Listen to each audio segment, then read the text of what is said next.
Good evening and welcome to this week's edition of Behind the Headlines. In tonight's programme we will be discussing Israel at 75 years old according to the Jewish calendar. So today the Jewish people and the nation of Israel celebrated what is known as Yom Ha'aztsmout, which is Israel's Independence Day. And so we'll be discussing God's faithfulness to Israel and the Jewish people, where the Jewish people are in terms of their 5,000 year history back in the land, and the nation of Israel is once again flourishing. So we'll be talking about the prophetic significance and importance of the nation of Israel as the Israelis and the Jewish people across the world celebrate her 75th anniversary as an independent nation state in fulfilment of biblical prophecy. Nathan, it's such a wonderful privilege, I believe, to be celebrating, to be talking about Israel reaching a significant milestone in our history. That today Israel is 75 years old according to the Jewish calendar. What are your thoughts on the nation of Israel reaching the age of 75 when it looked almost certain that according to US intelligence agencies, according to the CIA, according to the US State Department, that after David Ben-Gurion declared independence on the 14th of May 1948, they believed that Israel would only last a week after being invaded by 5 Arab armies? Well, it really is incredible, and Simon, it just serves as a testament to the enduring power of God's Word and the reality that God will fulfill His promises regardless of whatever human odds there may be. And if you consider, okay, yes, we've had 75 years of Israel reborn, but the Jewish people go all of the way back to Abraham, where God looks and on the basis of His grace, His divine mercy and favor, says, come, and I'm going to take you to a land, I'm going to give it to you and to your descendants, and I'm going to bless you, and your offspring will be a blessing to all the nations. And so he takes this man Abraham and his wife Sarah, and he gives them in old age a child, and from there we see eventually Jacob is born to Isaac, Abraham and Sarah's son, and it goes on from there. That's the beginning of this grand story, and throughout, indeed, the whole of the Bible is God's story of working in and through His people. We have the beginning, and we also have this trajectory that goes right to the end. Israel is involved in that very intimate way, ethnically and nationally. Yes, spiritually, but ethnically and nationally, you cannot get away from it in the Scriptures. And I think it's also very significant that that 75 is a significant anniversary. I think it's I could be wrong, but I think it's a Diamond Jubilee. To reach 75, so that's like 5 decades since 7 decades and a half since the creation of the modern state of Israel. But of course, when you look at the kind of biblical timeline of the Jewish people, I mean, the Jewish people have been around for 5,000 years. So this, to celebrate Israel at 75 is still a huge and big milestone. A significant milestone in the history of the Jewish people and in the history of the modern state. But to understand where Israel fits in terms of the kind of biblical timescale, it's important, isn't it, to go back all the way to Abraham, where God called him out of which was modern day Iraq, to a land that he didn't know, flowing with milk and honey, and from there he would represent himself to one nation and call one area of land his own real estate, which is the nation of Israel today. That's right, and it's interesting that still in that region of which is modern-day Kurdistan, the Kurds of Iraq still have a very high opinion of Israel and are very supportive vocally and as a people of Israel and its right to exist, quite contrasting to their neighbors and other native Iraqis. So that they view themselves as related cousins to Israelis, which is very interesting, and it's very good to see.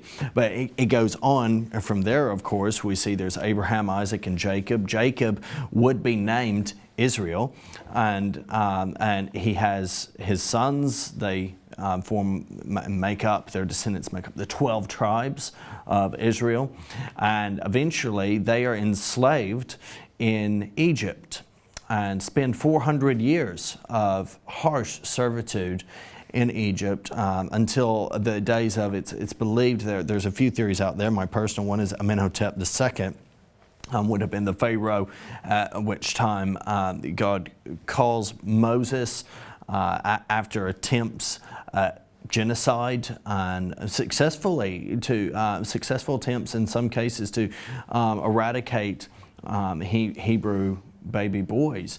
Through the boldness of some, many lives were saved, including Moses's. God eventually commissions Moses to go and to tell Pharaoh, "Let my people go," which he does. And there are a range of plagues and harsh consequences for Pharaoh's refusal initially, but ultimately the people are set free. There's rebellion, there's murmuring against Moses, against the food that God's provided, against the weariness of the way, and the people are wandering around in the wilderness for 40 years. But by God's grace, Joshua is able to take the people into the promised land, and we see that many good things have transpired since. Absolutely, and the wonderful story of the downfall of Jericho as well, marching around the ancient walls of that city, and it collapsed. And of course, we got Ahab to thank as well for helping the two spies, Gideon and Joshua. Absolutely. I had a guy ask me, and we were talking about Israel, and he just kind of lost his bearings a bit recently. He said, "Jericho, can you still see the walls there?" And I said, the whole idea is the walls came down, so no, you can't actually see the walls. But I mean, amazing stories that you see of God's power and His providence in that environment. Now, they came into the land. There were 11 territories that were ruled over, essentially divided them up amongst the 12 tribes, except the tribe of Levi, which of course oversaw everything that had to do with the priestly function. And so when eventually there was a temple, they would have been over in the temple. But initially we have to remember that there was simply the tabernacle, and it was in the days following David, the second king of Israel, that we see a temple begins to be in the popular mind. David wants to build a house for the Lord. The Lord says no, but your son shall. And so Solomon does. Yep, and sadly after Solomon's reign, which was a reign of prosperity, that Israel was at peace. Israel was extremely prosperous, and every king that wanted to know anything regarding knowledge would come to Jerusalem to meet King Solomon. Of course, this is where you get the story of Queen Bathsheba? The Queen of Sheba. Oh, Queen of Sheba. But yeah, it's interesting. It's easy to get them mixed up because Solomon's mother was Queen Bathsheba. David had this adulterous relationship with Bathsheba.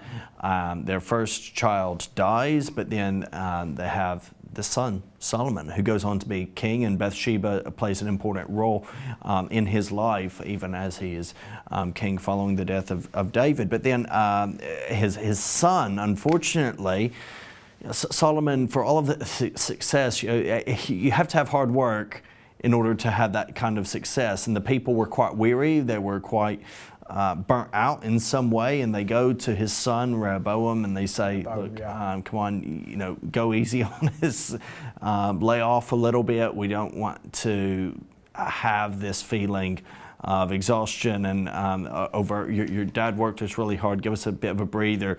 And initially, he's kind of friendly to that idea, and then he takes his younger advisors' ideas that he's going to make it 10 times worse, basically, and the kingdom is split. It's tragically divided, and we begin to see some very hard realities that Israel faces. I know, of course, what he wanted to do as well was to set up Israel, because Israel then became divided between Israel and Judah. And he wanted to set up a place of worship that people from Israel wouldn't have to travel all the way to Jerusalem to worship God. And of course, that was extremely offensive to God. So let's just quickly wrap up. And then in 1597, we have King Nebuchadnezzar of Babylon carries out a military campaign against Jerusalem. The city is destroyed together with the temple, and took many of Israel's elites, including Daniel and his young friends, into captivity in Babylon, which is modern-day Iraq. We see that the captivity ended in 538 BC, and then a remnant of the Jewish people returned to Jerusalem to rebuild the Second Temple under the protection of the Persian king Cyrus. And the revived Jewish state then was invaded and occupied by the Greeks. And then the Roman Empire, in fulfillment of Daniel's prophecy, you have the abomination of desolation, which Daniel prophesies. Antiochus Epiphanes comes in. There's a merging of cultures, so Greek begins to be spoken throughout Israel, as well as Hebrew and Aramaic by the time of Jesus. But then by the time of Jesus, the Romans are very much in control. Only a very brief interregnum where the Hasmoneans, the priestly family of the Maccabees, were in charge. And really what happens at this moment in time when the world is centered around the Roman Empire, and what many would have seen was a backwater of the Roman Empire, a seemingly insignificant place, sees the promises of God come to fruition. The scripture says in the fullness of time, Jesus was born of the Virgin Mary, and he is the King of the Jews. He is the King of the world. He brings any partition and division between Jew and Gentile down, and brings us to that point where we who are Gentiles are grafted into Israel and can become likewise children of Abraham. And of course, he delivered us from the power of sin and death.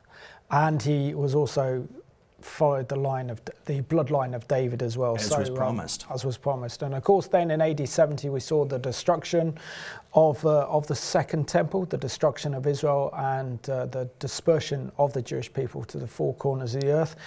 Then we faced, the Jewish people then faced, while in exile, religious edicts, and this country expelled the Jews in 1290 by Edward I. We had the blood libels blaming the Jews for allegedly, and it was allegedly, horrifically killing children, Christian children, and using their blood in the matzah, which is the Passover, which is absolutely abhorrent. Then we also saw the introduction of the yellow stars and preventing Jewish people from owning land, and could only then, the only businesses they were allowed to be involved in was money, so they couldn't own any property, and so they couldn't own any land. And of course, then we saw they were expelled from this country in 1290, didn't come back until the time of Oliver Cromwell, who invited them back. We also, at that time, we also then had pogroms, the huge persecution of Jews by the Russian Empire, Imperial Empire, mainly in Eastern Europe and Russia. And then in 1882, we have the first wave of Aliyah, where the Jewish people from Russia decide to make a new life for themselves in the province of Palestine, which is part of the Ottoman Empire, and of course then that was also then followed by the fact that we saw the emergence of Theodor Herzl in the 1890s, particularly after the Dreyfus affair, write his book Der Judenstaat, the Jewish state, all about the need for the Jewish people to have their own homeland to combat anti-Semitism, and of course this is the political moment that speared the resurgence of the modern state of Israel. birth of political Zionism. And then, of course, what we have after that is on the 14th of May 1948, the modern state of Israel was declared in fulfilment of biblical prophecy. So that's a quick kind of overview of 5,000 years of Jewish history. Yeah, very, very quick. And it's good to always recognize and remember that as a nation, the United Kingdom was, for so much of its history, very anti-Semitic and against the Jews. The yellow stars came about so much before. It wasn't Hitler's idea.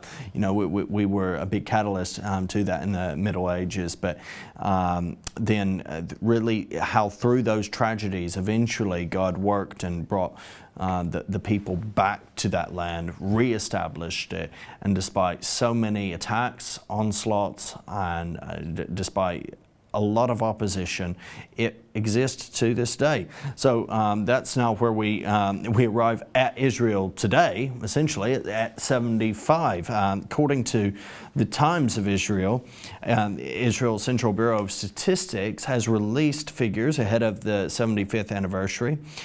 Some really great statistics here. 183,000 babies were born last year, and 28% of the population is below the age of 14. Not surprising to those of us who have been to Israel. You're looking around and sometimes you feel like this is a nation of children. That they really are everywhere in that way. It was a basketball game and there were more children in there than there were adults. So it's great. There are 9,720,000 total people in Israel, CBS has said. Of those, 7,145,000 are Jewish, that's 73.5%, along with 2,048,000 Arabs, 21%, 534,000 members of various other minorities, 5.5%. Last year, since last year, the population has grown by 216,000. It's an increase of 2.3% with those babies being born, but 79,000 new immigrants arriving, while also 51,000 people passed away. Over a quarter of Israelis are children aged 14 or under, while only 12% are over the age of 65. Which indicates that Israel is a very healthy society. Yeah. So the fact is there's only 12% of the population is over the age of 65. Means that they don't have a problem like we do in this country in the UK, where we have more older people than we do younger people. So we know that, for example, in terms of the workforce, Israel has a very young workforce, which essentially means it's going to be a very productive economy going ahead in the future. And of course, ours won't be because we're top heavy. We have more elderly people in this country and less people of working age. So therefore, those young people who are working, when you and I get older, and maybe when your children get into their jobs and their professions, will be providing for us. And of course, then it'll be more elderly people than those who are actually working to pay the taxes and fund the state. So Israel's got that right. We also see that when the state was founded on the 14th of May 1948, there were 806,000 people, 100,000 people living in the country, meaning it had grown by 12-fold over the decades. The years have seen a 3.3 million of new immigrants arrive in the country, nearly half of them, 43% or 1.5 million since 1990. And the projections show further growth, 11.1 million being the expected population by 2030. By 2040, 13.2 million. And for Israel's centenary year in 2048, the population is predicted to hit 15.2 million. The CBS has said that 60,000 people were born in the same year as the state, 1948, and there are 3,300 people over the age of 100 in the country. That's phenomenal. That's amazing. According to those figures, at the end of 2021, 46% of the world's total Jewish population was living in Israel. And also the economic statistics are very impressive as well. So in 2022, Israel saw real growth per capita reaching 4.4% compared to the average of 3.3% for countries in the European Union. Over the period from 2012 to 2022, Israel's real growth per capita reached 23.4% according to the Central Bureau for Statistics, compared to an average of 14.7% for EU countries. So let's have a look at of where this modern miracle began back on the 14th of May 1948, when David Ben-Gurion declared Israeli independence, knowing that he would be attacked by 5 Arab armies. Hello and welcome to this edition of Jerusalem Dateline. I'm Chris Mitchell.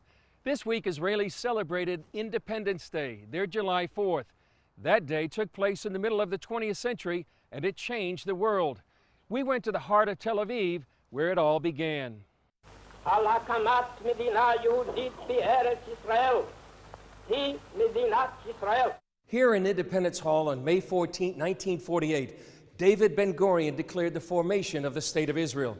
For the first time in nearly 2,000 years, the Jewish people were a nation once again. This is where Israel was born. When people come here, they are astonished to see this place. Most of the people that visit here, their first reaction is, this is it? That's all you have here? Ben-Gurion and his team looked for an inconspicuous place to declare statehood.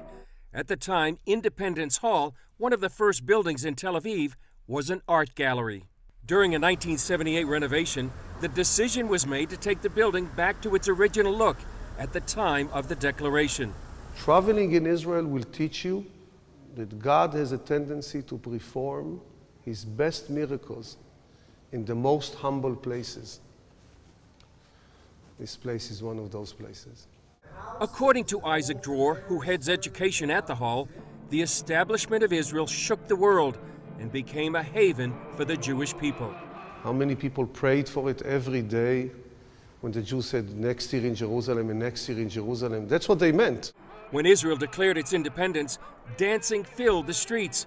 But the celebration was short-lived. The very next day, armies of 5 Arab nations invaded the newborn state. When it comes to the story of the War of Independence, we don't have many answers there. Very hard for us to explain. Call it a miracle, call it whatever you want, but we are here. 130,000 people visit this tiny hall each year to hear about the miracle of Israel, including tourists like this group from Massachusetts. I didn't expect it to be so moving. My whole life, Israel has always been here. So I think in some ways took it for granted. And now I, felt like I was here that day. After 2,000 years of wandering and persecution, for Jews to have their own state really has to be a miracle. Across the street is this monument with a scripture from Jeremiah. Again I will build you, and you shall be rebuilt, O Virgin of Israel. Surrounded by skyscrapers and a new generation visiting the hall, it's testament to God's faithfulness to his promise to build and rebuild the Jewish state and its people. We're now joined on Behind the Headlines by our special guest, Vivi Eisen, all the way from Jerusalem, and she works at the Israeli Foreign Ministry. She's in charge of the Central America and Mexico desk, and she was also the former Public Affairs Director of the Israeli Embassy in London, one antivida. Vivi, it's an absolute pleasure that we can interview you on the eve of Yom Ha'aztsmout as Israel celebrates her 75th anniversary as a nation state. As a Jewish woman, what does the nation of Israel mean to you? First of all, Simon, thank you so much for inviting me. Thanks for having me. It's a pleasure to be with you again and with my friends in the UK and all the friends of Israel around the world. Israel for me, it's first of all home. Although I wasn't born in this country and I immigrated more than 30 years ago, this is my home.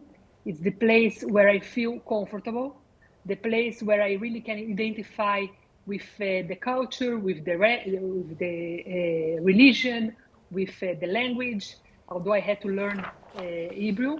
It's the place where I feel that I can trust the authorities, I can trust democracy, I can trust the parliament, the juridical power, the executive power, and the place where I feel that I have some kind of influence if I want to change something.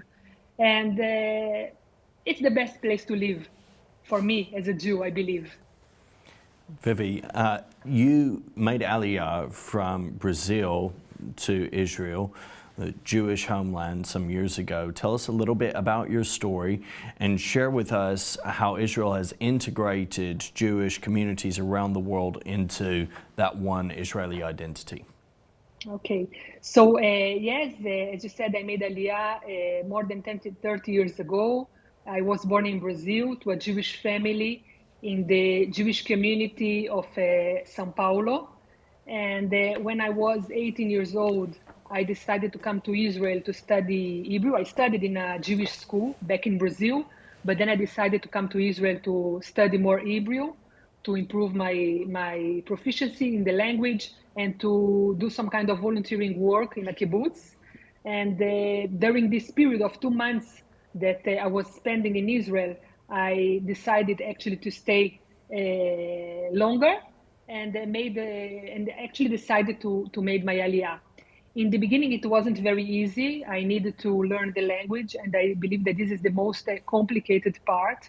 But I think that Israel as a country, the people of Israel, and the government of Israel and the authorities here do their utmost in order to absorb new Jews, new immigrants into the country.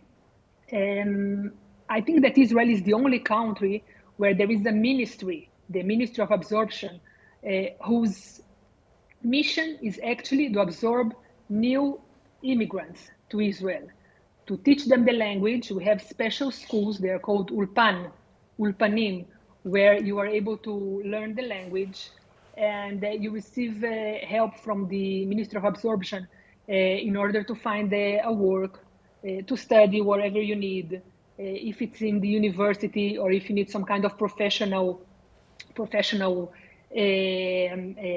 learning. And you also receive some kind of funds in order to help you in the beginning here in Israel. And the Ministry of Absorption works alongside many other organizations and institutions that absorb Jews, new immigrants here in Israel, the Jewish Agency, the World Zionist Organization, and many other Jewish and non-Jewish organizations that are here helping everyday Jews who want to live in this country. And Vivi, you are a high-ranking Israeli diplomat in the Israeli Foreign Ministry, and I want to thank you that when I was in Israel last December, you gave me a personal tour of the Foreign Ministry, and it was a highlight of my trip to Israel, even though we visited the Knesset and got dressed by Knesset members. Visiting you in the Israeli Foreign Ministry was definitely my highlight of that trip, so big thank you for that. But can you share with us what it's like to be a high-ranking Israeli diplomat, knowing that you're representing the nation of Israel and that you are fulfilling the dreams and aspirations of your ancestors who for over 2,000 years longed for a Jewish state and to return back to the homeland that is Eretz Israel? So for me, first of all, is a big reason of pride. As a new immigrant to this country, I got the possibility, as any other Israeli, to progress professionally, not only with my studies in the university, but later on professionally, and to get to this position in the Ministry of Foreign Affairs, where I need where I have the right to represent my country, among many other colleagues in the Ministry of Foreign Affairs. But it's not easy to represent Israel, although Israel is a very estimated country around the world for so many other countries, for its contribution to the well-being of people all over the world and for its technological impact.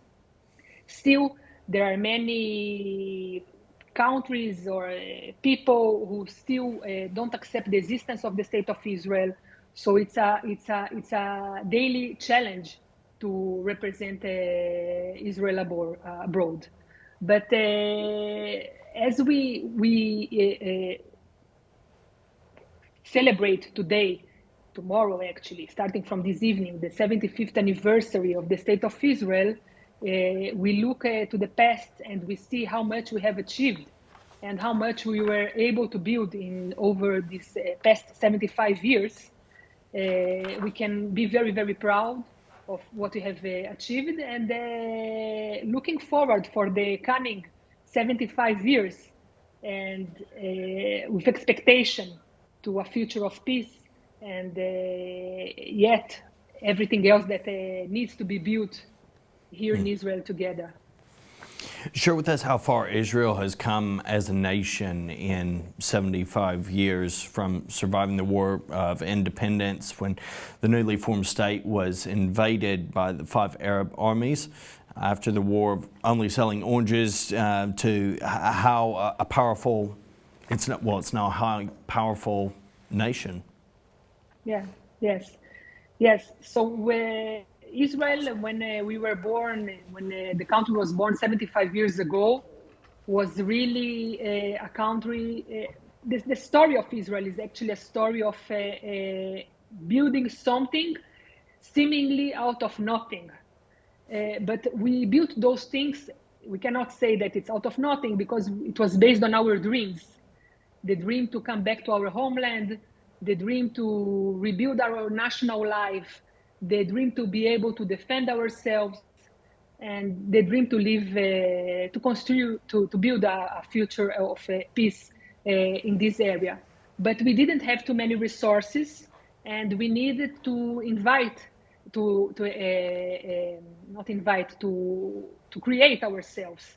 And in the beginning, we started with agriculture because it was very much important in order to have enough food to the people living here.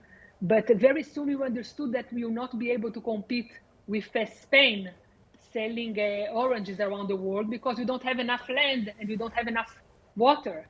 And because of those challenges in terms of resources, and also because of the challenges that we had and we still have in the field of security, we needed to create new technologies that will help us to survive in this very tough neighborhood. And you know that many of those technologies that are used for civil purposes today in different fields were created from technologies that started in the army.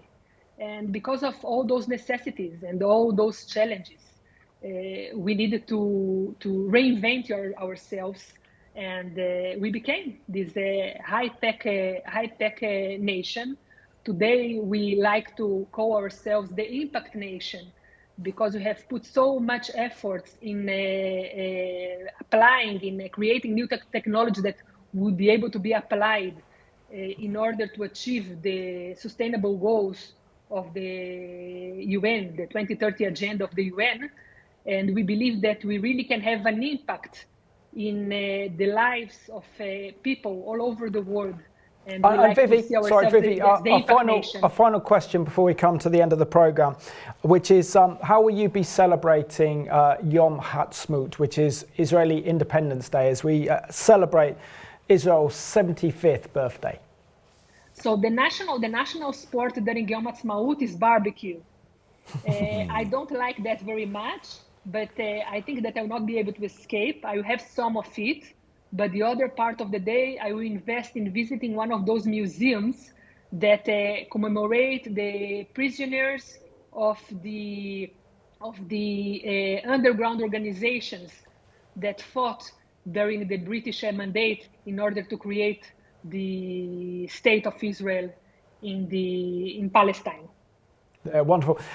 Vivi, absolute pleasure to have you joining us for Yom Ha'aztsmout as we celebrate Israel at 75. Look forward to when you come back to London as Israel's ambassador to the United Kingdom. But until then, keep up the excellent work that you're doing. Really appreciate it. Thank you. Thank you so much, and hope to see you soon. Well, very, very thankful for that helpful interview just there with Vivi. It was fantastic and wonderful to see just how much Israel has developed. You know, going from being its primary export was oranges. That's what it was known for. It's oranges. Oranges are nice. Oranges is great, wonderful, but now so much more than that, and really blessing the world through it. No, absolutely. Well, Israel is the home of the startup nation, innovation, science, technology. You know, Israel is a nation that provides solutions to global problems, and we saw that during the pandemic. So we know that Israel is at the forefront of technology, AI technology, irrigation, you know, all the kind of wonders that you know, our mobile phones, our laptops, anything from the camp hill to health to irrigation to agriculture. You know, pretty much the Israelis have got their fingers on it, so which is incredible. And I think they have more people that have PhDs per square mile in Israel than any other place in the world. So we know that God is blessing the nation of Israel, particularly as it's Israel's 75th anniversary. And when we look back at the history of what Israel has been through, I mean, to believe that the US State Department believed that Israel wouldn't survive a week when Israel declared independence back on the 14th of May 1948, when the nation of Israel was born in one day in fulfilment of the prophecy in Isaiah. We also saw then that Israel was able to win that war. It was a costly war, but Israel won, and then was able to strengthen her position. Of course, got involved in the 56 Suez crisis when the Egyptians blocked the Suez Canal, and they also then blocked the Straits of Hormuz to Israeli shipping. Israel went to war together with Britain and France to push the Egyptians out the Sinai and to gain international control of the Sinai. We see then later on that Israel is on the verge of annihilation just before in the eve of the Six-Day War. But it was that miraculous war of 1967 that changed everything. Jerusalem again fell back into the hands of the Israeli people for the first time since AD 70. And we saw that Jerusalem from 1948 to 1967 was divided between West Jerusalem, which was Jewish, and East Jerusalem, which was controlled by the Jordanians. But in June 1967, Jerusalem fell back into the hands of Israel, together with the Golan Heights and also Judea and Samaria. And of course, Israel gained the whole of the Sinai Peninsula, so going up into the Suez Canal. Of course, Israel had a costly war in 73 with the Yom Kippur War, Lebanon War of 82, 77. We see Mitcham Begin of the Likud represent the Sephardi Jews of the Middle East. And then, of course, we see through the 80s this coalition between kind of Labour and Likud, and of course then 1991 we have the Gulf War. Israel's hit by Scuds, and then we see the Oslo Accords, 1993, which was the start of the peace process. And of course then we've had the Abraham Accords since then. We've had the Americans recognise under Trump Israeli sovereignty in Jerusalem and moved their embassy from Tel Aviv to Jerusalem. And we see that today Israel is a blessing unto the nations. And to think that it all started when it was a desert land. It was literally desert. Tel Aviv was just sand dunes, and now look at it, it's an incredible city. Thriving. Yeah. Beautiful place. Any nation, Simon, has its difficulties and its battles. There have been many battles from outside. You mentioned some of those just now.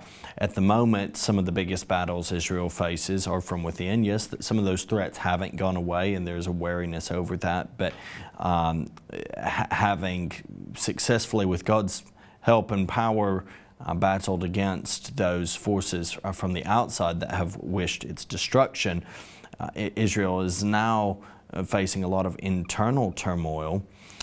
There have been for a few months now tens of thousands of people protesting in the streets against proposed judicial reforms. They see the present government as heavily biased towards an ultra-nationalist, extremely fundamentalistically religious type of Judaism, whereas the nation of Israel was founded on more liberal principles. And this is of concern. There are many people, in fact, maybe even most Israelis would say there need to be some reforms, but they are concerned that this is the government that's trying to bring in the reforms. Absolutely, and there's a lot of confusion about why we're seeing these mass demonstrations taking place in Israel. And I think within the Times of Israel summed it up very well yesterday. I'm just going to read the 2 paragraphs of the article. It says, as Israel turns 75 on Wednesday, it has much to celebrate.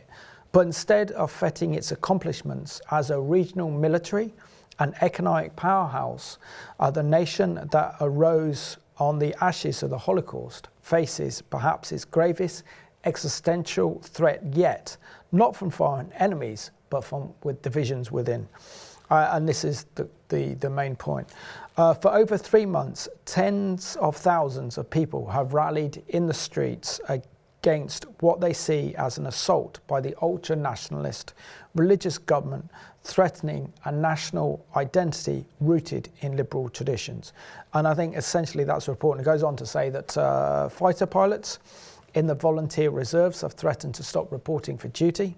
The nation's leaders have openly warned of civil war, and families of fallen soldiers have called on politicians to stay away from memorial services. Many Israelis wonder if the deep split can ever heal. On Netanyahu's side is a religious and socially conservative coalition that includes the politically powerful ultra-Orthodox minority, the religious and nationalist community, West Bank settlers, or settlers from Judea and Samaria, Jews of the Middle Eastern descent who live in outlying working class towns, and those protesting him are largely secular, middle class professionals behind Israel's modern economy. They include high-tech workers, teachers, lawyers, and current and former commanders in Israel's security forces.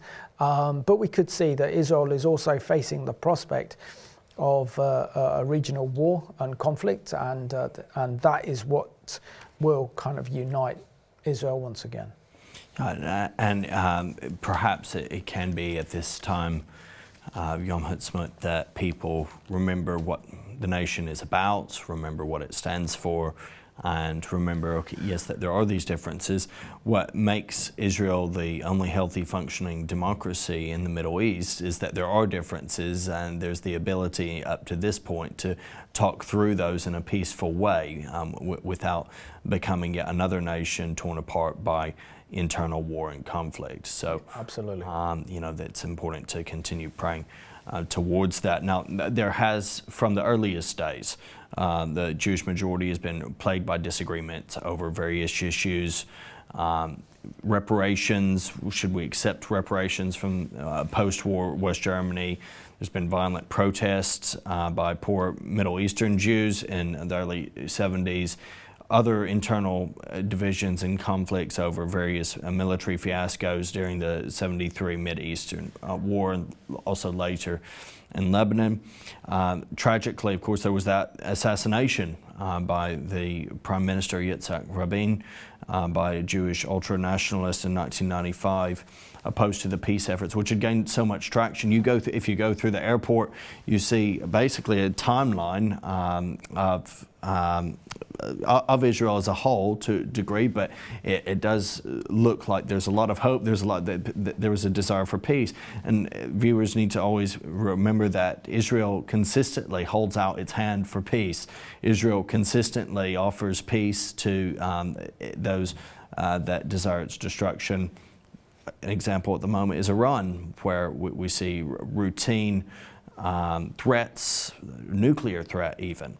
And yet Israel has, in its water crisis that the people of Iran are experiencing, offered fresh and clean water. Yeah, and it's also important to make the distinction that Israel is the only democracy in the Middle East. And what does that mean? That means Israel has democratic institutions. Israel has a free judiciary. Israel has a free press. There is freedom of religion in Israel.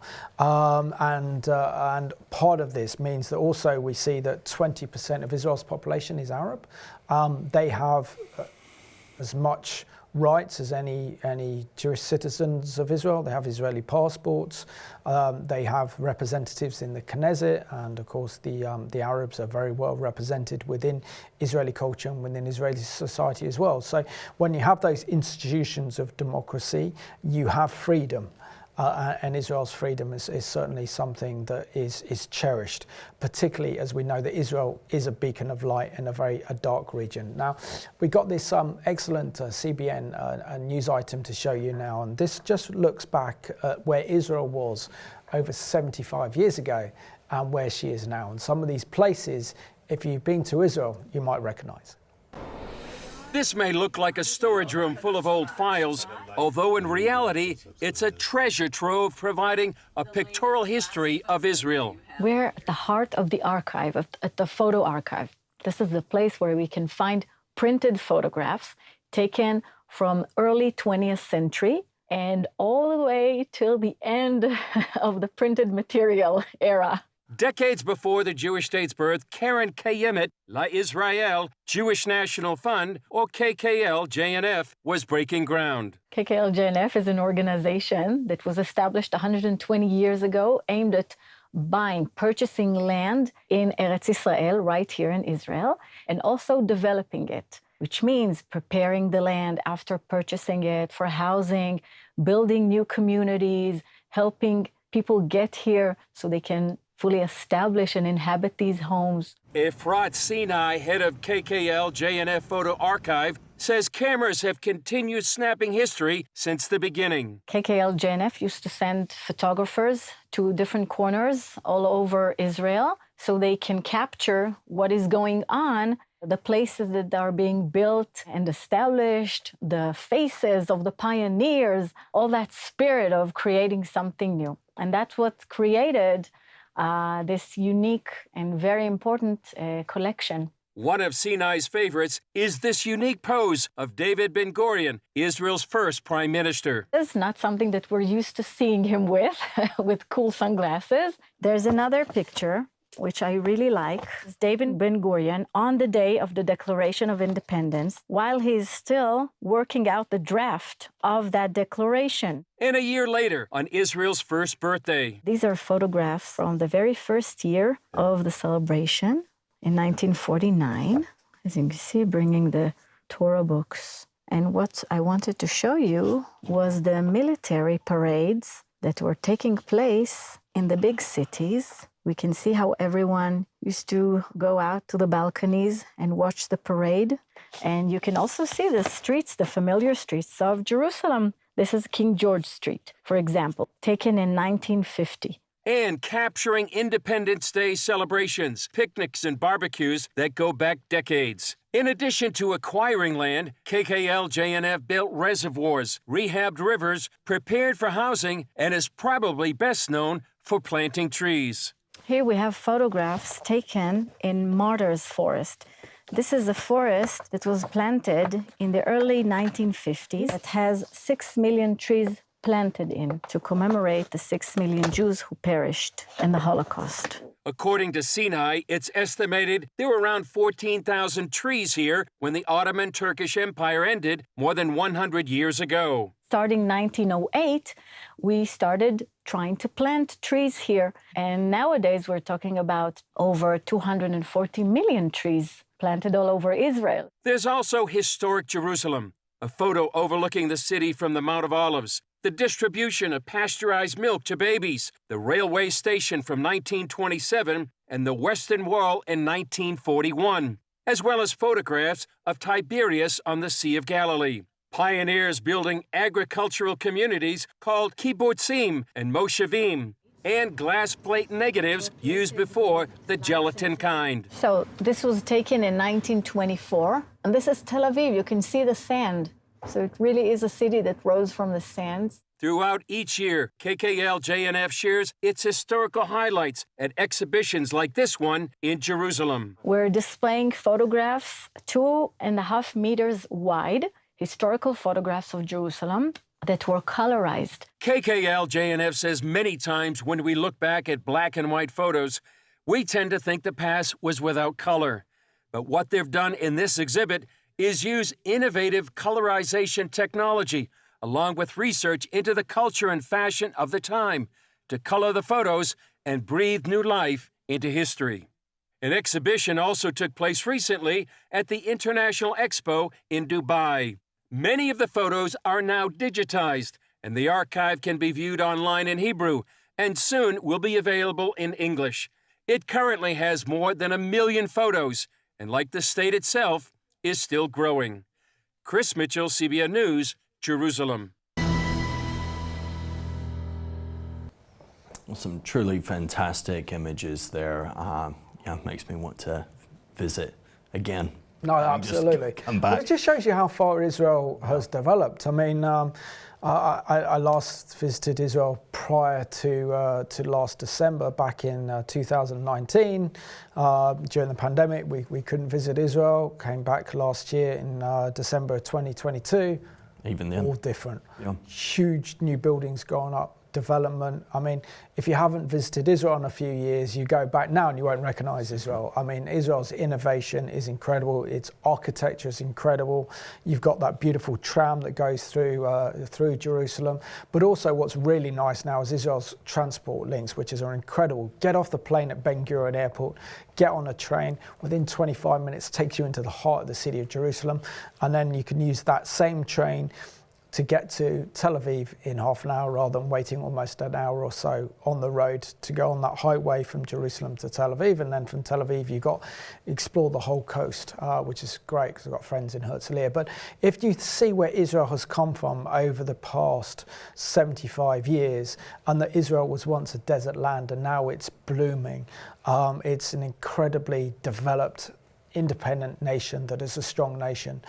We see that God's hand of blessing is on that nation. Of course, we know that Israel's enemies are wanting to destroy the nation of Israel, but Israel is there because of God's faithfulness to Abraham, Isaac, and Jacob, and the covenants he made with them, and that Israel plays a major role, the major role, in what God is doing in the world today. Well, throughout the prophets, we see there's a recognition of scattering, a future scattering. Remember, many of the prophets were post-exilic, or they were in exile themselves, but they were looking toward a day when there would be yet another scattering of the Jews, and yet they would be brought from all the nations of the world back into their own homeland.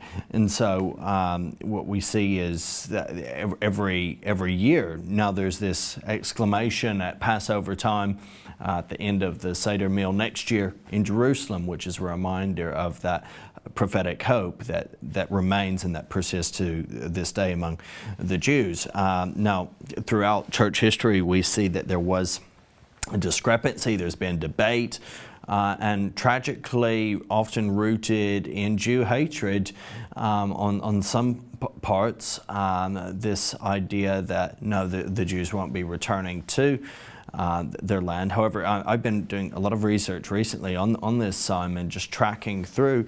There's a consistent strand, a consistent thread of individuals, very reputable and highly influential even in church life throughout church history, who did recognize that the Jews would one day return to their homeland. And so, it's consistent there with the prophecies of Zechariah. He indicated that the Jewish people would turn to God through the Messiah, only after returning to Israel there in Zechariah 12:10 and 13:1.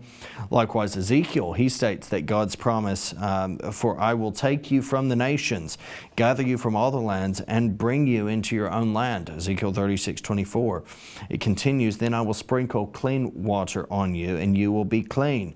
Moreover, I will give you a new heart, and put a new spirit within you, and I will remove the heart of stone from your flesh, and give you a heart of flesh, really talking about new birth and what that looks like, that spiritual regeneration there. So it's important to recognize that throughout consistently the prophets, and then if you consider the writings of like Paul and Romans even, the spiritual regeneration of Israel, it follows the restoration of the Jewish people to their land. Regathered, Israel will as a nation turn in faith toward the promised Messiah. That's what we see consistently throughout the Scriptures, where there is sound teaching, where there has been faithfulness to that text by Christians, that those promises are upheld. But Reagan, isn't it exciting that that all of us who are alive today are living in biblical times? We're seeing that God has fulfilled his promises to the prophets, that he would bring the Jewish people home. And if we look at Aliyah, for example, 79,000 people have made Aliyah to Israel, have immigrated to Israel in fulfillment of biblical prophecy in 2022 alone. Probably many of them coming from the Ukraine, Belarus and Russia, but the largest increase in Aliyah for over 2 decades. And so what we're really seeing is God gathering his people back into their ancient covenant homeland. And the fact that Israel today is prospering, but nations are also blessed on their relationship with the nation of Israel. If they bless Israel, then they'll be blessed, but if they curse Israel, they will be cursed. So God not only is bringing his people home and helping to establish Israel as an incredible nation state, he's also coming into judgment with those nations that come against his people, and woe betide any nation or any people that come against God's chosen people. And it's fabulous to see that Israel is a melting pot of different nations today, from Jewish communities all over the world residing in Israel. So we need to continue to keep Israel in our prayers and keep Israel in intercession, because the dangers she faces are very real. But it's an incredible achievement for the nation of Israel to reach 75 years as a nation state in fulfillment of biblical prophecy. Over to you, Reagan, to finish up. Well, thank you, Simon, and thank you, viewers, for joining us. Happy 75th birthday to the nation state of Israel. Happy Yom Ha'aztsmout. The return to Zion is powerful evidence of the truth of Scripture. Join us again next week for yet another edition of Behind the Headlines. Until then, God bless you and keep you, make his face to shine upon you, giving you his peace.